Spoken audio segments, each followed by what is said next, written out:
Yes, yes, yes. Oh, you know what that sound means. It's time for In the Paddock F1, Greeny and the Cheese. That's right, we close out the Asian swing of this year's F1 calendar in a familiar place for the 37th time. It's the Japanese Grand Prix. Japan, known for its cherry blossoms, Mount Fuji, cutting-edge technology, bullet trains, Japanese cuisine, as our friend Kramer from Seinfeld calls it, karate. And of course, Greeny's favorite, karaoke. Ooh. Catch me in a karaoke bar, get a little sushi, maybe a little, definitely a little sake. We're gonna have a party. It's gonna be party time. Yeah, well, you know what? We don't care about any of that. This is an F1 show. What's your go-to song? I don't do karaoke, so I got none. We don't care about any of that. We're racing here, son. Talking about this is an F1 show. This ain't no travel partying show. I said, you want something else, you go somewhere else. Jimi Hendrix, Foxy Lady. Go ahead. I thought I'll get into it in a minute. You got me all thrown off now. This is an F1 show, goddammit. We're racing at the classic Suzuka circuit. 3.6 miles, 18 corners. Some classics in there as well, of course. You got Dunlop, the Degner, Spoon Curve, and of course, 130R. You give it the full beans for 65% of your lap. And what a race we saw. Chaos at the beginning. Absolute chaos at the start. Contact made between multiple drivers. Certain drivers, the other thing was ruined because of that, from the damage. But let's be back. Everything got back to reality this week. Last week was just a hiccup. Max completely dominant all weekend, takes the win. Norris comes in second. It's a McLaren 2-3 as Piastri gets his first F1 podium of his career. We're caffeinated. We're medicated. Greeny, good evening, sir. I thought your go-to was like, she's a lady. She's a lady's a good one. Top three. I switched to Foxy Lady. Way less words, way less to remember. And depending on how much sake you have that evening, it's probably important to know the words. Less words, Jimmy. More guitar. And you can rock the guitar solo. The ladies love the air guitar solo. That's a tip for all you fellas out there. But this is not a travel show or a karaoke show or a music show. No. This is an F1 show. And what a race we saw in Suzuka in the Paddock F1. Thanks, everyone, for joining us. Hit that subscribe button if you haven't already, if you're watching us on YouTube. If you're not, go check us out on YouTube.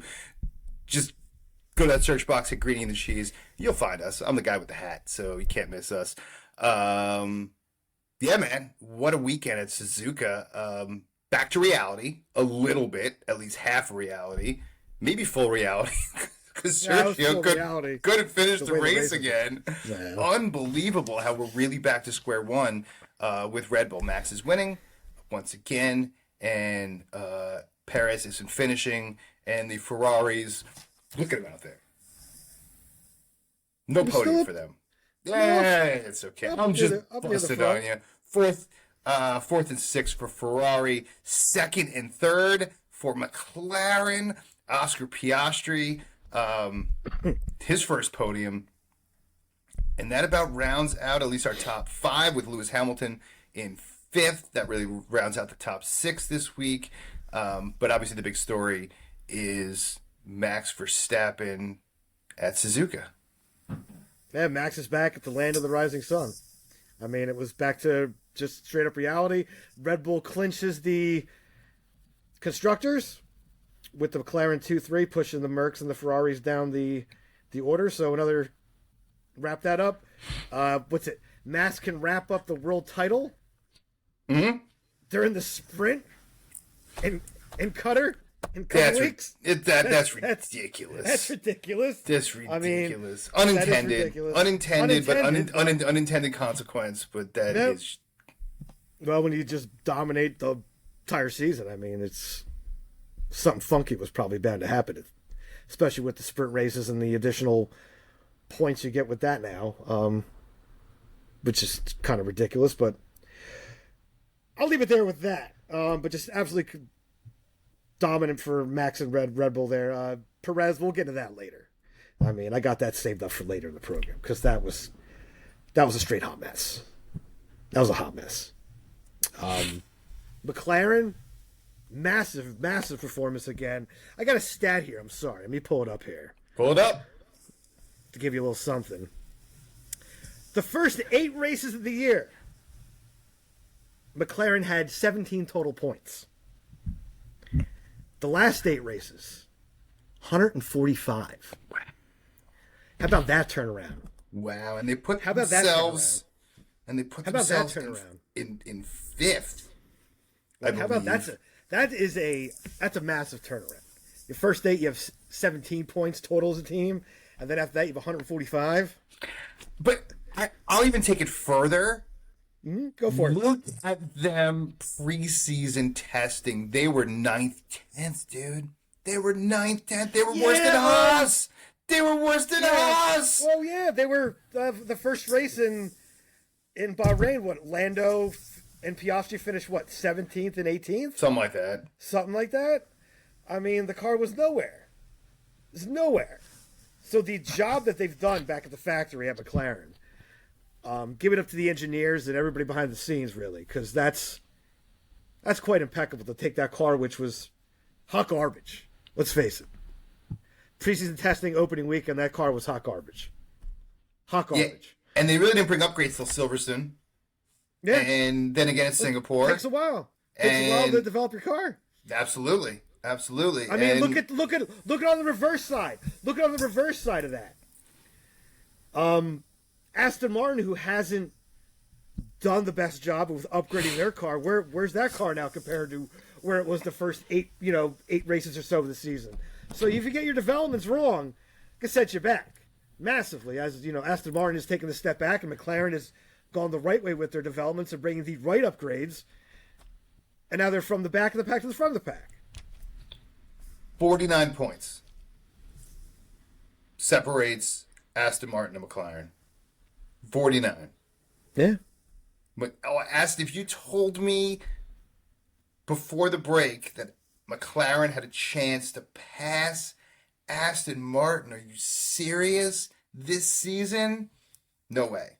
But now look, anything could happen. Look after the break. And now the Asian swing and what they're doing, man, unbelievable. If you are a McLaren fan, a Lando Norris fan, or if you're down under rooting for Oscar Piastri and watching this show and listening, and I know there are definitely some Aussies that are listening every single week, you guys got to be pumped down there. You got to be pumped down there. Because, and Piastri's a good dude if you listen to him, even in F2 last year. So calm, under control, showing maturity well above his age. Absolutely. Well above where a lot of drivers are when they, young drivers come in. He's well above that. Just the maturity level's massive. Under control. I mean, did you hear his post-race on the radio? It was like he'd done it before. He wasn't like crazy pumped, screaming, yelling, and everything. It was just super calm. I mean, I got a little question for you in the news later. Regarding in the news, got a little something for that for later in regards to that. But just a great performance all around from McLaren. I think it was a pretty decent weekend for Ferrari, to be honest. I mean, they were pretty much in those spots. For a good chunk of the weekend, do FP 1, 2, and 3. So I think that was a pretty good spot for him. Merck got that one-stop strategy from Russell. That was just all wrong. They got that all wrong. Absolutely all wrong. That was just a mess. It was never going to work out. I mean, never. I mean, you could kind of see that just sitting at home watching F1 as much as me and you both do. I mean, you could kind of see that wasn't going to happen just because the lap times and where they were going and the degradation. I mean, they gave it a go. It was never going to happen. No chance that was ever going to work. Lewis Hamilton has still got it. To go from a 2-stop strategy versus a 1-stop strategy and finishing two spots ahead in the race. And bottom line, Russell was a sitting duck there the last 5 laps. Let's be real; those tires were absolutely cooked, and he had nothing. And whose fault is that? Whose fault is that? It's the team. That's the team's fault. It's not just the team's fault, and it's not just the team's fault as well. And it's not. It's a group effort there with Russell. You roll the dice. You roll the dice, and sometimes you don't roll the hard 6. No. No. Snake eyes this time. It was snake eyes this time. Sometimes you don't roll the hard 6. And like always, there's always bad luck associated. You saw Max Verstappen not winning a race last week. There's bad luck involved. There's different conditions involved, and this is a spot where he just had a bad situation for Russell and Mercedes. Not good for them, but listen. Maybe it happened because Toto wasn't there. Toto wasn't there. Yeah, Toto wasn't there. Maybe that has something to do with it. I don't know if the strategy was all, because there was nothing on the fly. I mean, it seemed to be a pre-approved, pre-talked about strategy. I think as the race was developing, they you're always going to talk about it pre-race. You're always going to have your A, B, C, and D plans for your stops, because you never know what's going to happen. I mean, you could get a safety car at a certain time will makes your decision a certain way. Most teams are talking, though, going in just because of the temperatures that they were experiencing in Japan. Suzuka's also very hard on tires, even though it's pretty even. Where there's I think it's like 10 corners right, 8 corners to the left, or something like that. It's very even, so you're not getting more dag on one side than versus another, as you get at some tracks, because it is a figure 8 layout, so it's a little bit different. But I mean, most teams going into the race, or most of the weekend, were saying probably a 2-stopper, just because of the deg they were getting. So trying to roll the dice on a 1-stopper, I mean, you could roll the dice, but as we know recently in F1, that doesn't usually pay off. Consensus? Just the way the tires have been working with Pirelli and things the last like 2 years or so. I mean, the 1 stop is not really paid off when the rest of the field's doing 2 stops as much as it did in the past. I mean, it's not as much. Yeah, and it's, I think as well, it's the group.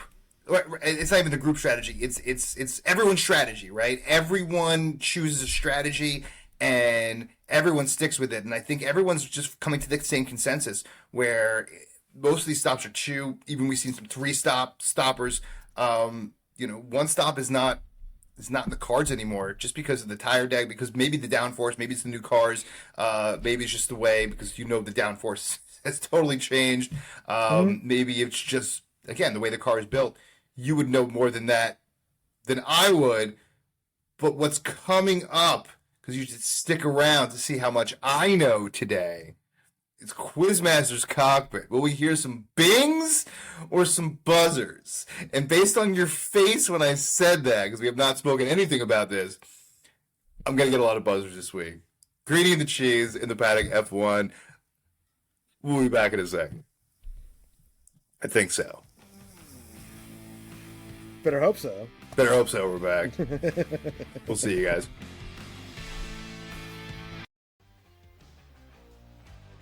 Oh, yes.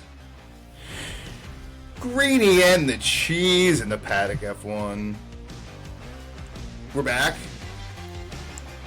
Needed a quick sip of Gatorade there. Get me through this one. What a weekend it's been, man. You might need some sake, sir. No sake in this bottle. No sake. I can't be that laid back. I don't think the audience can handle it. Dude. I think it'd be fracking ridiculously funny.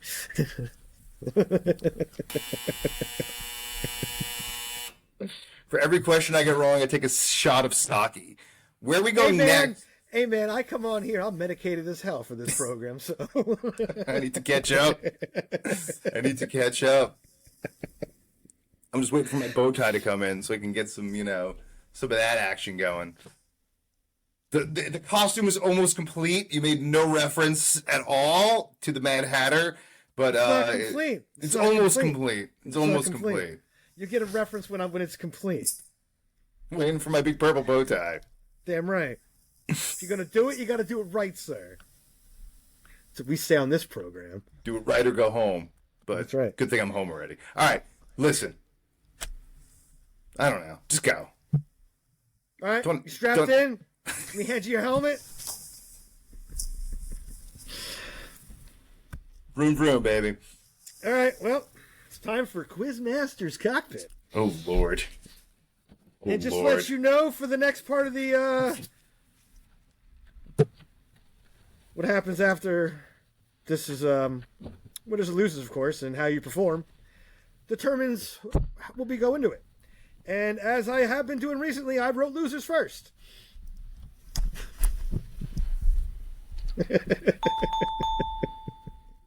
That is correct, sir. That is correct, sir. That is correct. Question number 1, sir. Well, including today, since I did write this the day of the race, so including today. How many F1 races have been held at Suzuka?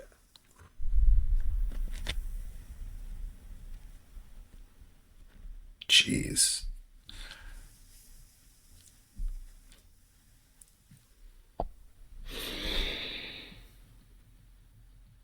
Mm.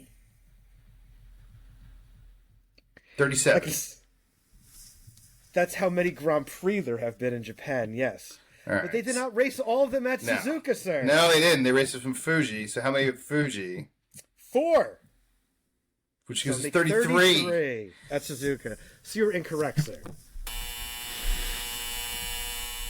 It's like Off to a flying start as we have been the last number of weeks. Like a piece of hot garbage. All right, come on. Question number 2. You knew any of these answers. You got them all on the internet, so come on. Hey, you want the questions. You want to prove your knowledge. All right, keep bringing it. Apparently you're not learning either. Because that was a question right out of last year's. That was a question right out of last year's Grand Prix. I just changed the numbers one. All right. All right. Maybe I should listen to my own show. That might help. Hey, it wouldn't hurt. Question number 2. With the zingers, by the way. Dropping that one. Maybe you should listen to your own show, he says. Question number 2. One of our favorite drivers was back in Japan. Seb was back. He was making bee houses and insect homes. That feels like so long ago, I forgot all about that. It's a conservation effort, my friend. And on the Seb track. is all about conservation. Right on the track. So in regards to Seb being back in Japan, God. how many wins did Seb have in Japan? I think my gut says 4. That is correct. Oh, wow. I wasn't even locked in, to be honest, but thank you. I was good at 4. I didn't think it was 5. Thanks for giving it to me. That wasn't even my locked in answer. But that's what it takes. And if you want to know the years, it was 09, 10, 12, and 13. All with? Red Bull. That's correct. All right. 1 for 1 for it. Well, it's 2 right? No, you got the first one wrong. You said 37 when it was 33. You just asked me what Seb drove for in those 4 wins. Well, that was a bonus. That was a bonus that counts towards the quiz. I tried. I mean, you already lost anyway. You got to get all 3 right, and you already screwed the first one up, so. Maybe you can give me some extra credit if I get this one right. All right, we'll see. I don't think so either. Also, a question, a little bit brought back from last year's episode as well. Got it wrong already. Max now has 2 wins in Japan. Name the other 5 drivers that have 2 wins in Japan.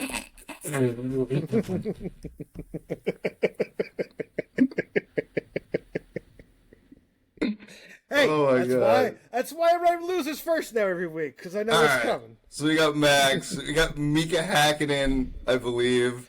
That is correct. That's 1. Oh, wow. 4 more to go.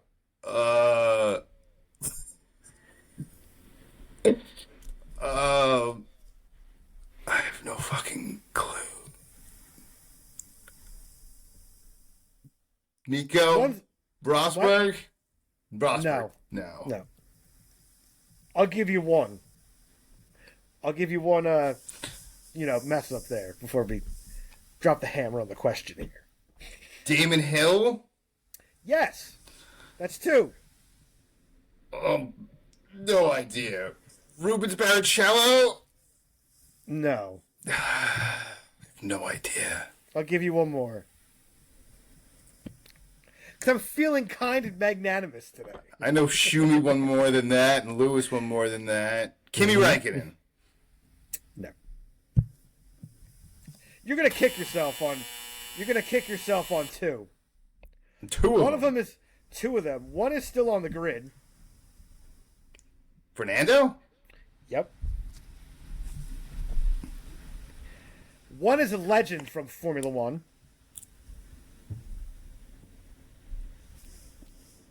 Legend in Formula 1. Legend, all-time legend. One of the greatest drivers ever set foot in a Formula 1 car. Senna only won 2? Senna only won 2. How about that? Really? 88 and 93. How about Right. that? Yeah. How about that? Wow. And the last one I didn't really think you'd get, but that was Gerhard Berger. Gerhard. He won in 87 and 91. Yeah, I was gonna say he won. I think was that the first year at Suzuka? Maybe 86, 87. Yeah, I think so. Yeah.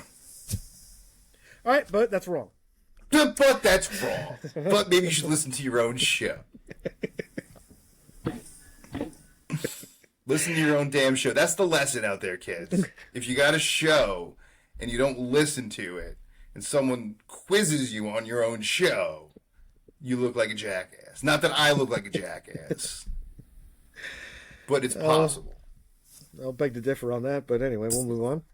This is the night of zingers, my friend. It's an old night of zingers. I'm on fire tonight. I can't help It's it. fuego.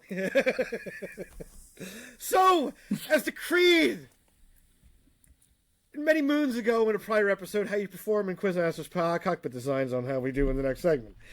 So we go to losers first. And I'm going to give my first loser is going to go to Williams. Albon, absolutely bad luck there at the start. Got smashed, ruined his car for the day, so you knew that was going to be parked. And Logan Sargent. We had praised Logan Sargent at the beginning of the year for his performances. Well, you know what? Recently, let's be honest, he's been straight hot garbage. Straight hot garbage. And he might not even have a seat coming up next year, because he is not confirmed. I think he is the only seat on the grid not confirmed for next year. So, pick it up there, Logan. And I got to give it to Yuki. I mean, you can't even finish in front of your teammate at your home Grand Prix. Again. I mean, how you even, to be honest, well, I'll save that for in the news when we get into that. But honestly, I don't really think he should have that seat for next year. Those would be my losers.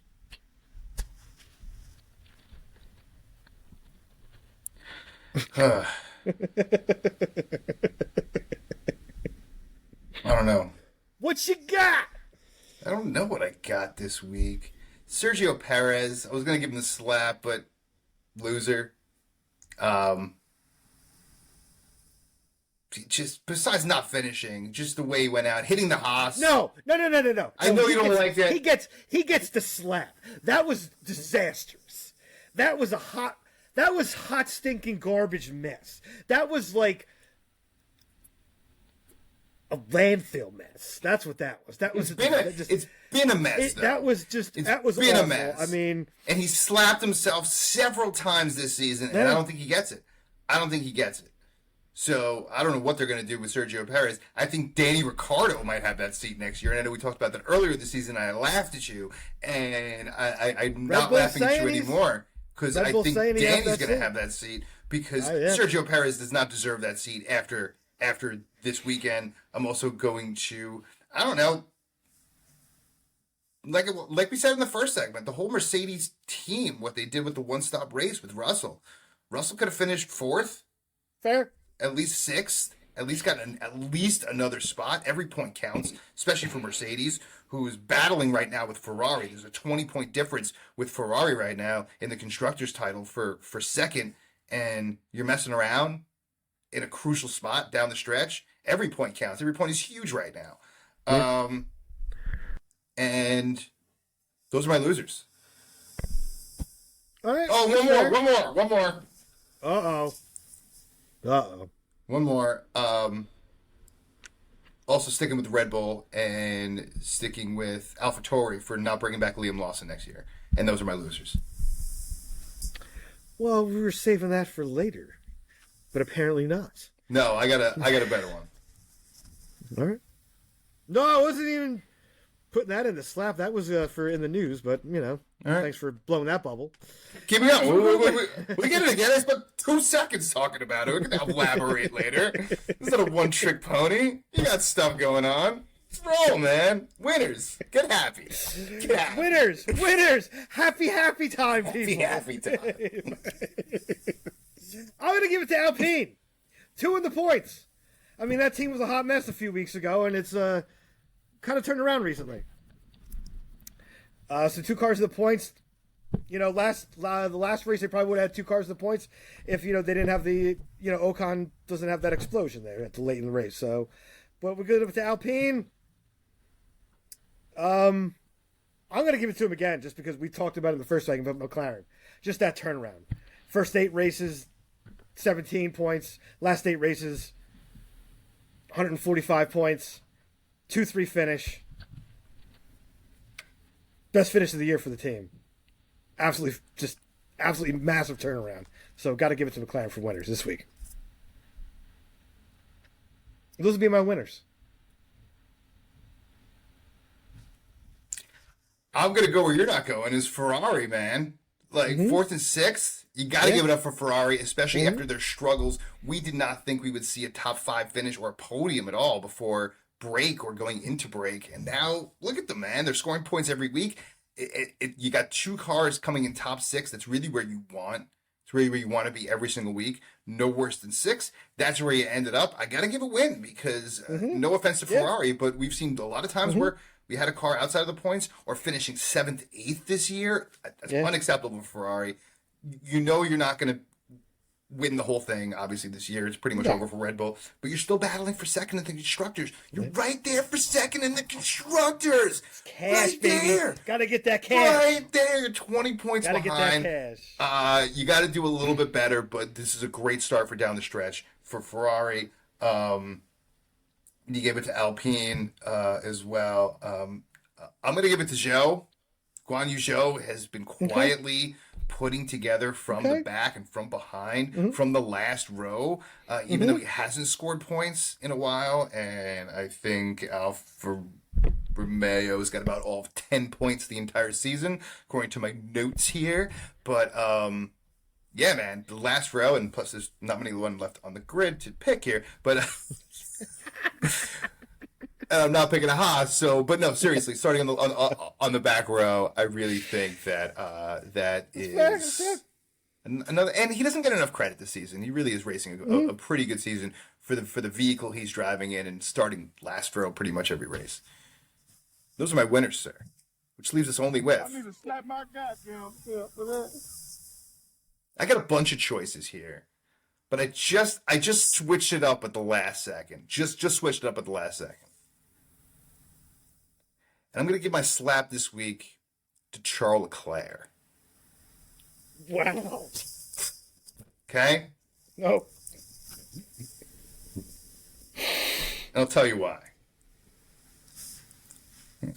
When Sergio Perez retired, Charles Leclerc thought that was Max Verstappen. Yeah. He thought he was going to get podium. Then he was pumped. And he was dead wrong. I think he slapped himself for that one. So I'm going to go with the theme. I'm going to bring up my other slap later in the news, okay? Because I'm going to save that one. Because there's a lot of slaps to go around. But to not call out Charles Leclerc for thinking that he got podium, because it's pretty funny. It's pretty funny, and I think everyone could slap themselves for that. So that is definitely my week. Slap yourself. It is a less of aggressive slap. I wanted to unleash the fury, but I'm not going to right now. We're going to stick with that. But I'm going to unleash some fury next segment. So if you're listening and you're not thinking you should stick around for next segment, in like another 10 minutes, you should stick around. You got anything else to add before we go to break? That was a long-ass segment. No. All right, Greeny the Cheese in the Paddock F1. Check out the YouTube channel if you're not. If you're watching us on YouTube, then go check out the podcast. We have all 84, 85, whatever episode we're on, all for free. We're never going to ask you for money. We're never going to charge you for anything. Just come enjoy the show, have fun with us, and absolutely comment, subscribe if you haven't already. We need as many subscribers as possible so we can keep all our stuff free. And we appreciate everyone along for the ride. Greeny the Cheese in the Paddock F1. Back in a flash. Greeny Bucks, next. Ah, yes! We're back. In the Paddock F1, Greeny the Cheese. You know what that sound means? Time to take that fantasy ride to that fantasy island of Greentopia, where the beer flows like wine and the wine flows like beer. And the cannabis grows as far as the eyes can see. Look at it. Look at it out there. Green and luscious. Take a little whiff. That air smells fantastic. We take a little walk to the top of the hill. Got a casino at the top, tickets in hand. Are we cashing in or are we checking out? Well, Greeny ain't checking out crap this week because he screwed the pooch. Yeah, I need to get me to the happy hour, relaxing mode in the Caribbean here. Yeah, it's what happens when the races are 1 o'clock in the morning. Well, you know what though? I was there. I got my bets in, even though they ended up being straight trash. Gotta get them in. Gotta get them in. Well, you lost money. I would have gained money because I hit the trifecta, but I fell asleep and then woke up after the race was over. I did not look at the race results, though, but it doesn't matter because Vegas rules. I couldn't just walk up to the, fairness. I couldn't just walk into Vegas after a game and be like, hey, put my money on the underdog. That would be great. But no. That doesn't work. It's not how it works, sir. But I didn't watch the game. Unfortunately, it's not how it works. Can't throw one bet. This guy. I didn't even put the values in. I woke up at like 5 o'clock in the morning. It was like, oh my god. But I was a hot mess when I placed my bets. I was sloshed at that point of the evening.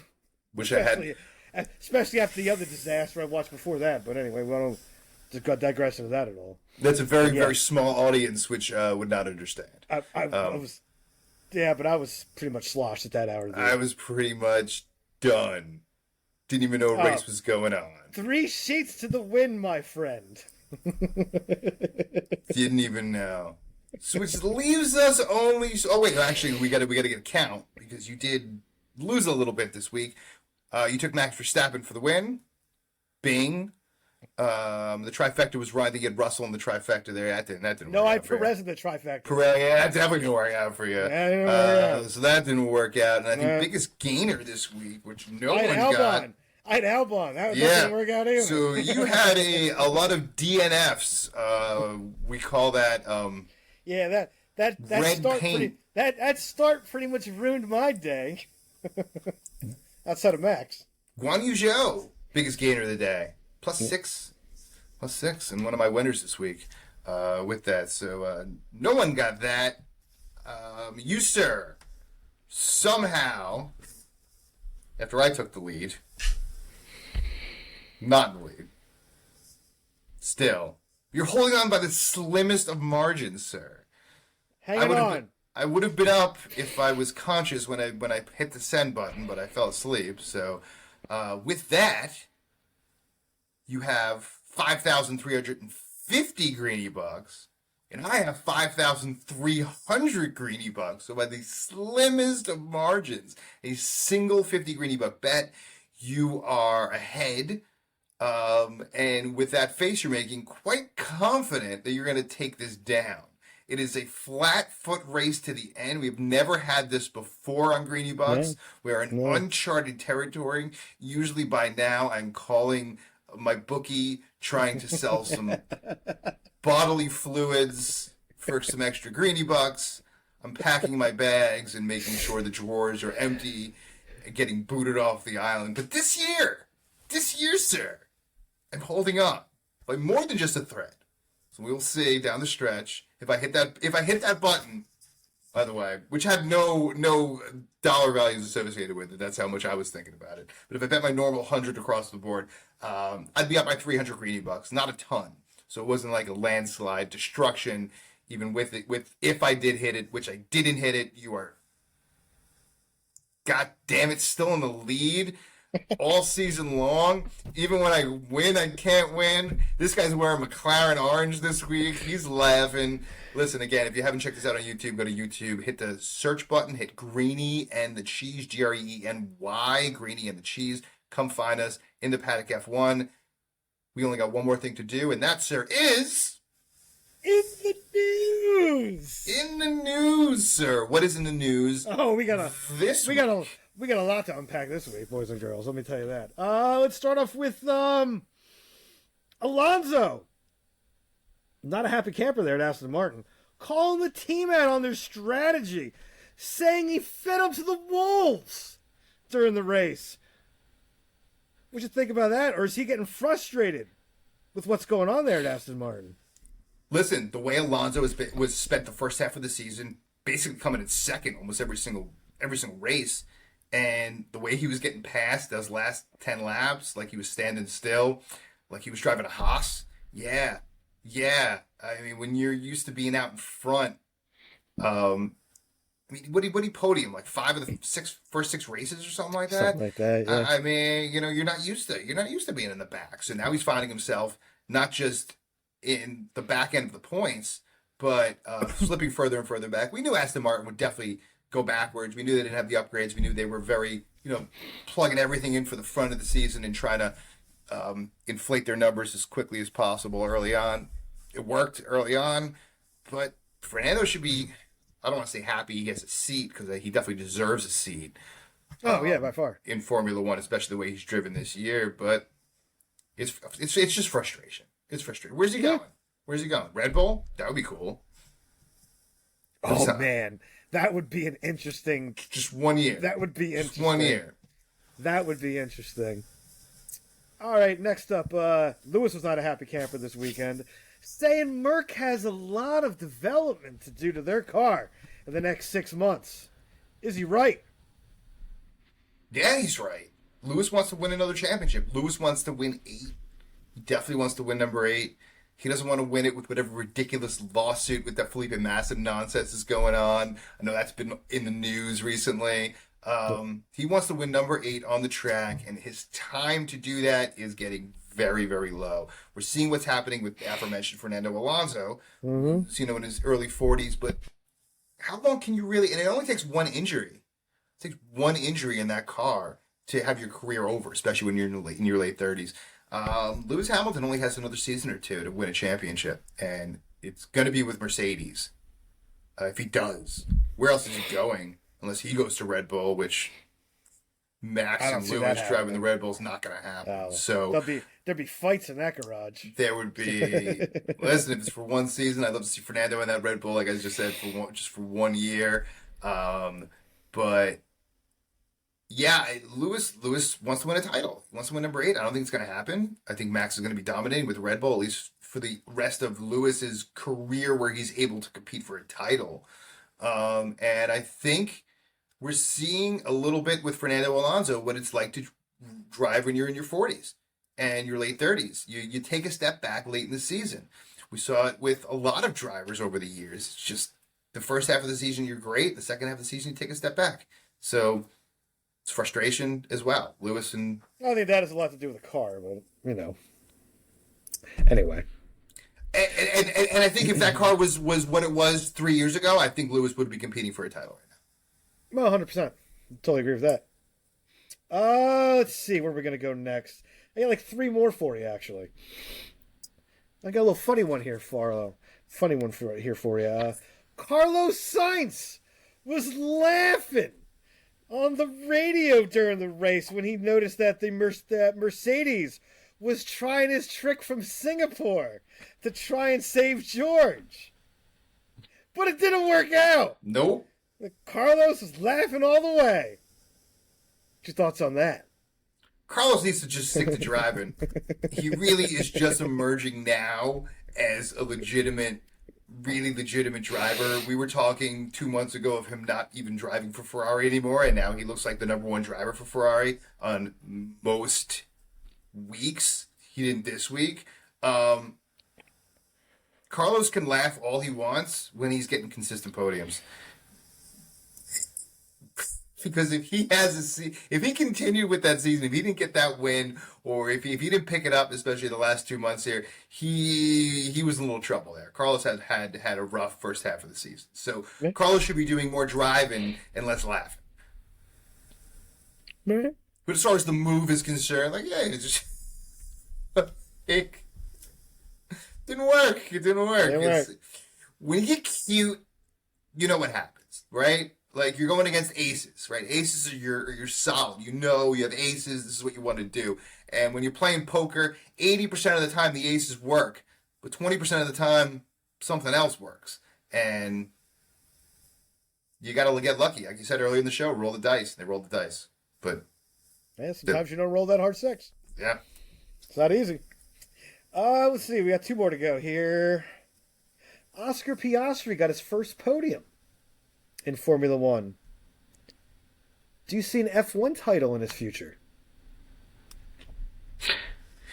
Yes. I would agree with that. Because of his maturity level. Yep. It's funny when you you listen to an interview with Oscar Piastri, and then you see him interview, you're like, oh my, he looks like a baby. Yeah. Maybe because we're old. But you hear him and his maturity, he is really mature. He has really that X factor that Max didn't have at 19. Max was still like a wild teenager, you know? And when you're that far ahead, I don't know Oscar Piastri's like really early upbringing well enough to know like however he was brought up, man, he's really good. He's good at interviews. He's good at all that stuff. And he sounds good. He looks good. And he's driving out of his mind right now. And it's great to see. F1 needs an infusion of younger guys. No offense to the older guys, but we just saw with Sebastian Vettel, Kimi Räikkönen. Now we're seeing, the stars are in their late 30s, early 40s. That's not where you want your stars to be. We want to see more Lando, more Piastri, more younger guys, more Charles Leclerc. That's what the future is. And Max. Yeah. And of course, Max Verstappen. Final question. Saving this one for last, because I know you're going to blow your stack. AlphaTauri named Yuki Tsunoda and Danny as their drivers for next season. Did they make a mistake not giving Lawson one of those seats? Let it rip, sir. From a marketing standpoint, they did the right thing, right? It's a lot easier to market Danny Ricciardo than it is Liam Lawson. All right? Absolutely. And it's a lot easier to market Yuki Tsunoda, who they want, who has a personality, who's fun, who can be like a quirky guy. He brings in all the money from Japan. Let's be real. It was about cash. It was about cash. So from a marketing and financial standpoint, it's about cash. And the two of them together are going to be hilarious. And they really want a great offseason. They're going to be hilarious. And I hope Liam Lawson is next in line if and when Danny Ricciardo is really finished. But from a Formula One standpoint, from a driving standpoint, from a nuts and bolts standpoint, are you out of your mind? Have you lost your mind? Like, seriously. Have you lost it? Liam Lawson finished ahead every race. Every race of the season, this man has finished ahead. He wasn't even thinking. He was driving the VR cars, right? He wasn't even driving a Formula One car. This guy was playing video games. Well, I mean, not the ones you play, but and then he gets on that track and dominates under scrutiny of having no one knowing your name to hundreds of millions of people knowing your name and face virtually overnight. That's not, if you watch Formula One, they bring them up to Formula 2 for a reason. They get them to a point in Formula 2. They do a whole off-season presser where they bring these guys around as the rookies. They treat them as rookies. They get them adapted to the life, to the world of Formula One. There's only 20 drivers, so the pressure is just on. There's more guys on any sports team than there is in the entire Formula One paddock. Yep. So with all of that, and they hire agents, they hire talent people, they hire people to work with all of this talent to not just be able to drive well on one side, but be able to do all the other stuff. He didn't get any of that. They just threw him out there. And if you're subscribed to the Red Bull channel on YouTube or other channels on YouTube, he does other stuff. They put him on game shows. They put him on all. I mean, go watch him and Yuki on the Japanese game show. I mean, it's. I saw that. But that's where they're putting him out on. Driving the delivery truck, right? You saw that? Yeah, it was Max and Perez were there too. It was Max and Perez, yeah. Yeah, against Yuki and Liam. That was some interesting stuff. So obviously you subscribe as well. I didn't even talk to you about it pre-show. But yeah, that's what they do, and you get trained for that. He had no training, just threw him in. He's doing such a fabulous job, and he's driving well. With all of that, there's so much more than just jumping in the car and driving that these guys are prepped for, that he didn't get any of it and just doing great. So hopefully in the future, I don't know, how old is Liam Lawson? I don't even know how old he is. But in the future, I hope Liam, in the next 2 to 3 years, he's a name now, and he didn't, obviously on his benefit, he didn't stick around long enough to be able to mess up. Well, there's a rumor out there that he might be, Williams might be trying to grab him. It'd be great to take over the sergeant seat. Great idea. But he's come out and said he's a Red Bull driver. So he is a Red Bull driver, and we, sir, are way over time. So with that being said, where are we going next? We're going to Qatar. 2 weeks. How about that? We'll stand alone back out in the Middle East before we head back to the Americas swing. And when we go to the Middle East, what might happen during the sprint race? We should probably do a show about this. We should probably do a separate show. I think we're going to do a special between now and the next race. How ridiculous it is. You want to see me blow my top? I'm going to have to I've already got my earplugs coming out. This is ridiculous. How Max Verstappen can win the title, okay, in a sprint race. Yep. He doesn't even have to win the sprint race. No. To win the title. No. We are in madness mode now. We have... Yeah. It's Mad Hatter time. We went to the cliff and we went off. Because the guy's going to win. He's going to come in second in the sprint race and win the title. And then he's going to race the next day. Insanity. All bets are off. And yeah, so watch for that. And then, of course, we got the race in 2 weeks, which is like a week and a half now. So watch for that. And, of course, hit us up in the paddock USA at gmail.com. Email us, get involved in the show. Maybe we'll do a call-in hotline one day so we can all call in and We'll go live. yell at us. Ooh, maybe live one day. Maybe next race will be live. We'll see. Maybe the sprint race for the championship. We'll see. In the paddock, F1, Greeny the Cheese. And as always, sir, take us home. Stay medicated, my friends. You know I will. You know this man will. Greeny the Cheese in the paddock, F1. Thanks for joining us. We will see you all. Peace. 2 weeks.